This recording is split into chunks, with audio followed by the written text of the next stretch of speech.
Hey guys, it's Jim Bounds at Motorhome Rehab Ranch, and big day today. At the end of this video, I'll tell you a little bit about this. Very exciting. We're at episode 5. If you've handled it through this point, boy, thank you. If you're getting this video for the first time, you may want to go back and pick up some of the information on 1 through 4. It will help you to go today. We're going to, as you saw when you came on, we have the section headliner. You can see each section here. 1, 2, 3. And my guess is you may not want to put on something that looks like corkboard with gold backing on it. Yeah, pretty cool stuff. Here, stay there. I'm going to show it to you.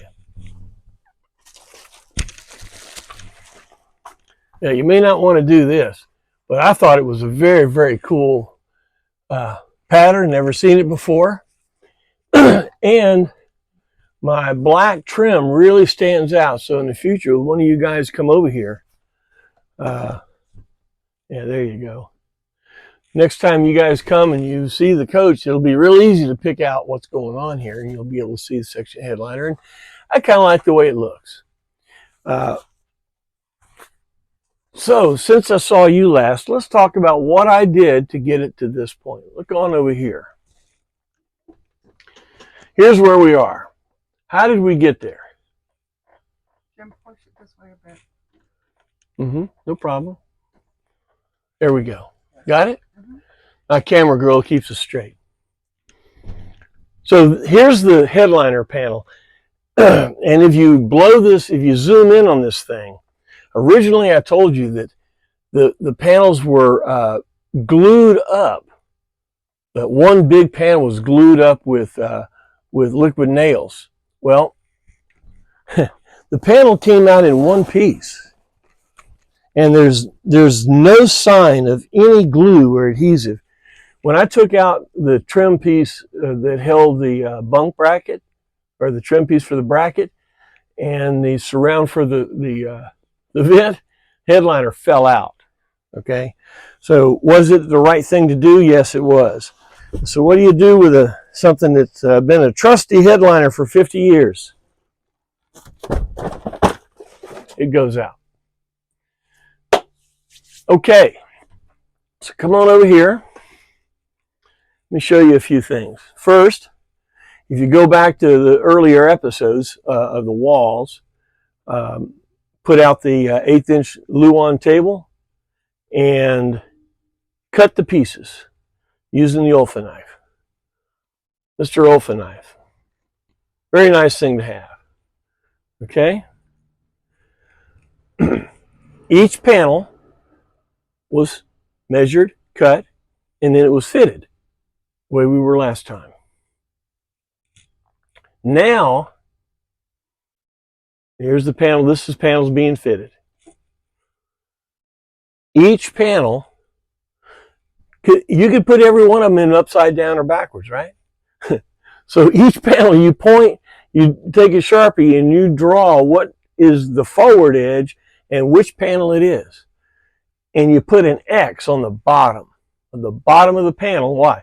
So when you go to put it in or to cover it, you don't cover the wrong side of the panel. And you know when it goes in, then it'll fit. Ask me how I know that one. All right, so each panel was numbered. These pictures will be at the bottom of the post, the Patreon post. If you're watching me on YouTube, go over to Patreon. You'll see some good pictures and some verbiage there. So each panel was numbered, 1 through 4. Then I took the panels out, went back to my board, and rolled out my material. Cut, I call them skins. Okay, so I have 4 skins for 4 panels. Pre-cut the panels. There's my handy-dandy Harbor Freight $15 sprayer. Thing's working like a champ. You really need to get one of these. But what I did, it's been a while since I used it. It was clogged up. But it's so tiny, it's so cute, and it's so easy to clean. So I cleaned it up and threw some more glue in it, and she worked great. So, man, that was a great investment there. I'm going to tell you about another investment in a minute. So here's the sprayer. You peel it back, you spray the glue, you put it out, then you peel it back and do the other side. If you don't know what I'm talking about, go back to previous. Now we put the insulation in. And despite contrary talk, this stuff is called insulation, reflective insulation. Some guy on Facebook said, oh, it doesn't do anything. Bubble reflective insulation. And the way to put this in is an unbroken layer front to back. And the way to do that is to overlap each panel. So when you produce them, the forward edge will have some of the bubble foil sticking out. You can see here, these are the 4 panels that I put back up in there, and they're covered, right? You say, well, what's this going on here? Look over here. Say, well, why did I run these right through there? Well, if you remember the last one, put the panel in, put the trim piece in, tighten it down, put a pop rivet. Same thing on this one, pop rivet. Same thing on this one, pop rivet. Each one of these has to be loaded in and tightened down. You tap it with a hammer to get them all tight. Give you an example. Right now, this was not put in yet. You can see it can go in there just a little bit. If you don't have that, it'll fall out of that edge. See here. You got to get it in there, get it positioned, and then put in your H-mold and rivet it in place. All right, so watch this. Here, come on down here and watch, get a better view of what I'm doing. Okay. Here's the panel and I'm taking it out. Okay.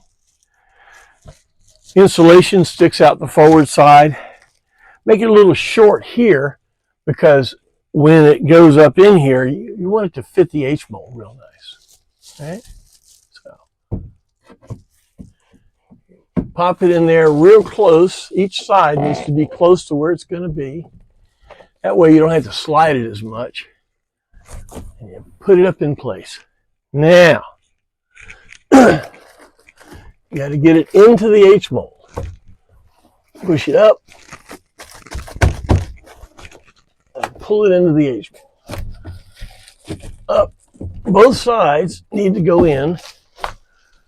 Right there. This side's in. Now this side's in. You see, they don't want to stay. That's why that H-mold panel is important, to push them all together and to get them to stay where they want to be, so then you can rivet it in place. So there's the panel. Here's our H-mold.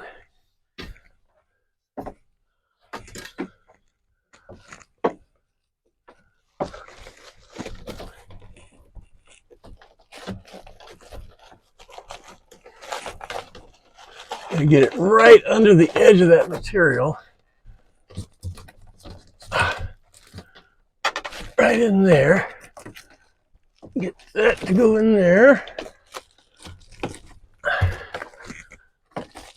There. There, that's in. Now we gotta get this side at least closer. Right there. And then this one.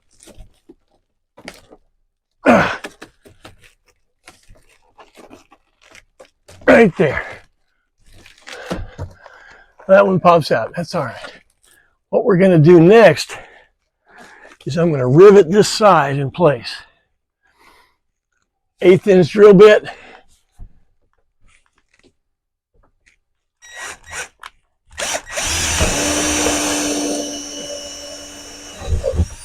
And we're drilling into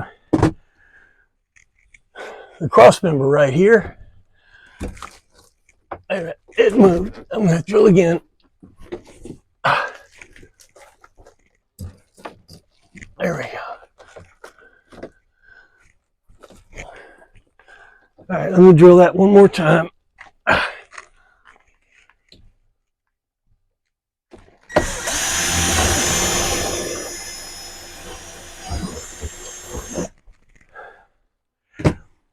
That's why this is real important now. Remember the last time that rivet gun that I used? Piece of garbage. Hey, you remember that? Well, look at this one.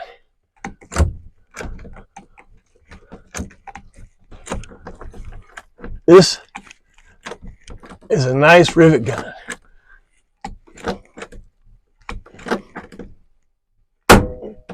Because when you're working over your head, it's nice to have a gun that rotates. Where'd I get it? Look at the color. Harbor Freight, baby. It wasn't the cheapest one, but I think it's the best one. All right, so we got this panel in here. Now we're going to come over here. This one keeps wanting to move. That's okay, buckwheat. We're going to put it in place and then rivet it in place. Okay. We're going to put it right there. That's okay. Yeah, she's saying look into the fabric. It's all right.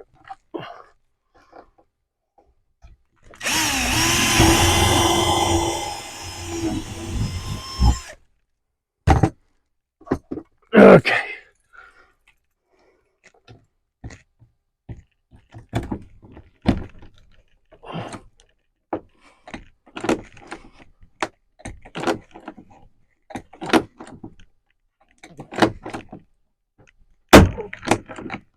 Well, I'm going to cut that one off. So this panel is tied into this panel. Tied in. They're all tied in. Very solid. What's that, babe? Yeah, you're at 12:30. 12:30. We're doing pretty good. We're going to keep track of time because I've got a lot more to talk about. So we've got insulation sticking out. We've got into the H mold going into here. And into that H mold there. All right. Now the pop rivet, stay there. The pop rivet, when you've got a lot of stress on it, sometimes the edge, it won't cut it off even.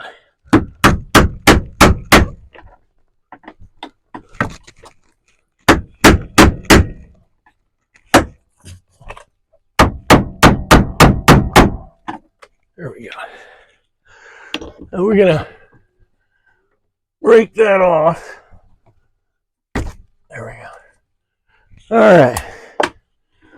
Next panel's in. Now you might say, well, that was a small panel. What about a big one? Yeah. Before we do that, I want to show you a couple of things. See all these wires up here hanging out? They're here for a reason. This is a pull wire. It goes to the fan. Here's another pull wire here. Comes over to the other side. Right there. So if in the future, if I need to run a wire, I can do it. Coming out here is the 12 volts. This goes to the fan over here. Then if you come back down here, this is a pull wire going into here. This is a light wire for this main light. We have a pull wire running over to here, so if I need to run a wire, I can do it. These are the wires going into the overhead cabinet. I'm running a 110 wire over to there to go up. So I've got 110 in here, and I want to put 110 over there. So all your wiring gets run in this, you call it a wire chase. But this is where the headliner comes, the sidewall comes, and there's an aluminum place here that runs front to back. If you get a coat hanger, you can actually fish a wire all the way to the bedroom. So this is where you run your wires, front to back right here. Make sense? All right. Come on back up front and let's see if I'll put another panel in. I'm going to take a chance. The last panel, like many things, it's the last one that always, all the angles and everything get to that last panel. So let's see what we're going to do here. Here's our last panel.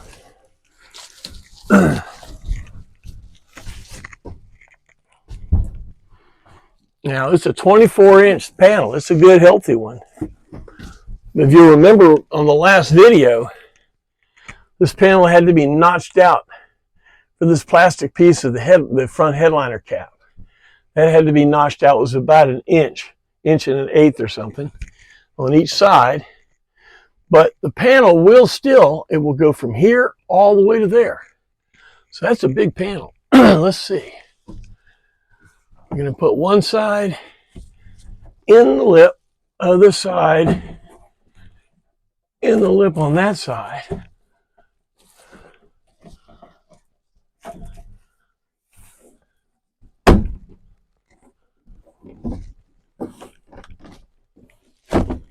Woohoo!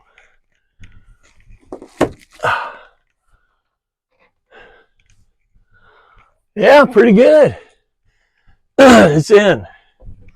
Gonna do a little fitting there. You got the bunk bracket, went right up in there where it needs to be.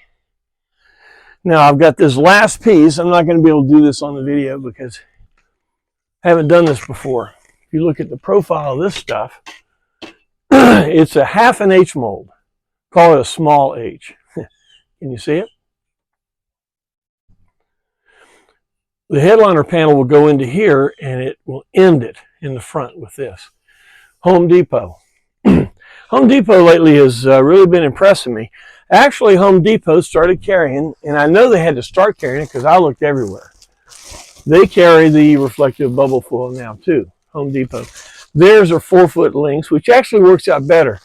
The ones at Home Depot, I think, were 24-inch. So you can get it at home. I mean, at Lowe's. Yeah, you can get this now at Lowe's or Home Depot, and they have this really nice H mold trim and this edge trim to end it at Home Depot. All right, a couple of numbers to remember.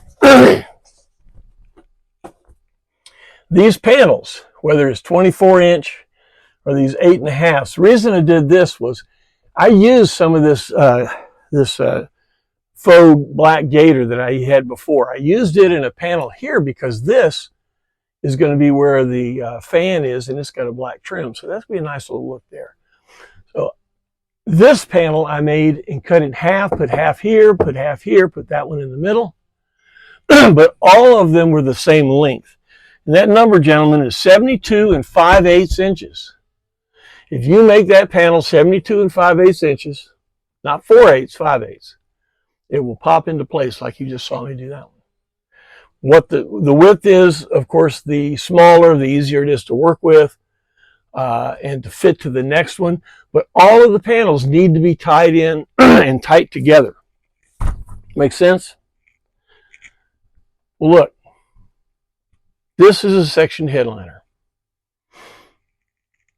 Everything is tight, laid in. Now, if you want to put a cabinet over it, or you want to do anything like that, you can. Oh, you say, well, what's going on here? Well, to get each one of these panels to be tight, I left the H mold and actually went over the fan. But I used my handy dandy cutter and cut the back side of the H mold out. So all that's left is the front. So I'm going to take my cutter. Now that everything's locked in and tight and it's where it wants to be, I'll take the cutter and cut these out, and then the fan will be there. But if you tried to do it separately, believe me, it would not work. But if you leave them all together and cut them at the end, everything is tight, everything is together, and it'll all fit. All right, guys. I hope this will get you. There'll be one more video on this to put in the trim and going to probably do the window treatments here and maybe do well, we got the cabinet to do too, so stay tuned for that. So, what's going on here? You guys that followed me through Utah to Bonneville High School, Bonneville Garage. You guys followed me to Denver, taking the coach up there. Now, we're going to Wisconsin. Let me tell you a story. So, Granddad bought a GMC new. And for some length of time, 10 years or whatever, the whole family loved the GMC. Granddad passed away. They sold the coach. Life went on. So one day, one of the family said, I wonder what happened to that motorhome. Well, we had a lot of fun. Well, one of the family, Kit, started looking around on the internet. Everything's on the internet, you know that. He found the motorhome. He found the motorhome that was bought in Wisconsin, and it was found down here in Sarasota, Florida. But the crazy thing about it is, I had maintained it for a good 15 years with another owner. Yeah.